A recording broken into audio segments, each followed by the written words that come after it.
Hey everyone, you guys remember this old knife of mine? It is the ColdSteel 1917 Frontier Bowie. And it's made in like that old school kind of way. But check that out. Tell me that's not some old school stuff there. And what's cool is this pops off and you can slide the belt loop down and actually take it off completely if you just wanted to like stick this part of it in your belt or like through a sash or something, if you don't want to wear the actual made belt loop for it. What's cool is this thing's like a dangler too. I decided I would revisit this knife today because I just did some work on it. It used to have those tiger stripes, but now I took gun blue, super blue, and I blued it. And it's oiled now on top of that also. And I also kind of blued the hand guard. And I took off the, this is one solid piece of wood that kind of sets over top of the tang. And the tang is exposed only at the bottom and the back.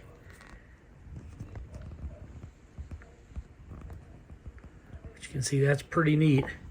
And I oiled all these screws before I put them back in. So everything's cleaned up and greased up. I even, on the tang, I actually put black enamel paint also all the way up to the hand guard, just to protect it from any moisture that might get under there. So now this thing is extra rust protected. It's a little heavy, but it's still kind of quick in the hand. It's really neat kind of fighting buoy. I mean, if it was a true fighting buoy, this top swedge would be sharpened also, and it would probably be designed a little more handle heavy and a little lighter in the blade, whereas this one's kind of heavy just all over.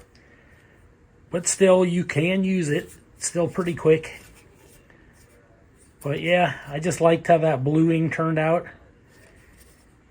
I was cleaning the sheath and oiling it and everything, and I was just like, you know what? This turned out pretty cool. And I haven't done an update of it forever, so I figured I'd do that. But there it is. Really, really nice blade. All cleaned up and ready for some more years.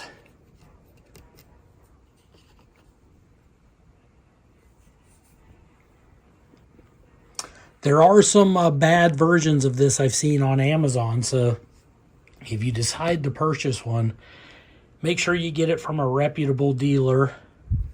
And if you do, I think you'll be happy. It's a really neat knife. Really old school. The wood is just gorgeous on it. And I actually oiled this one all up with, I got some Vaseline inside of the screws. These are like the male-female screws that go through and hook together. But I used ballistol all over the blade. So that's what's giving this that shine. But yeah, it turned out in super blue to blue it. Because when I first got this, it had like a blued finish on it.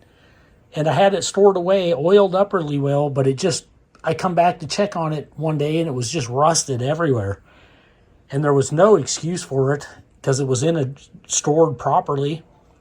So I sanded that rust off, and I forced a patina with mustard and vinegar and had kind of those tiger stripes on it that you can see in some of my older videos of this very same knife. But recently I decided I was going to clean it all up again and then use super blue on it. And that's what I did. And now it's like a new blade again. It almost looks like it did originally. So hopefully that super blue and that ballistol keep it from rusting. And you shouldn't store it inside the sheath like this. So definitely when I store it, I'm going to take it out of the sheath, wrap the blade in some plastic, and put it in a cardboard box. And I usually throw in those little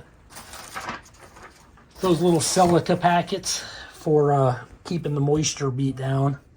And I'll do that too, but yeah, this would be great to be displayed in a case or on your wall, just because it's such a good looking knife. Really great looking. The ColdSteel 1917 Frontier Bowie knife. Pretty cool stuff.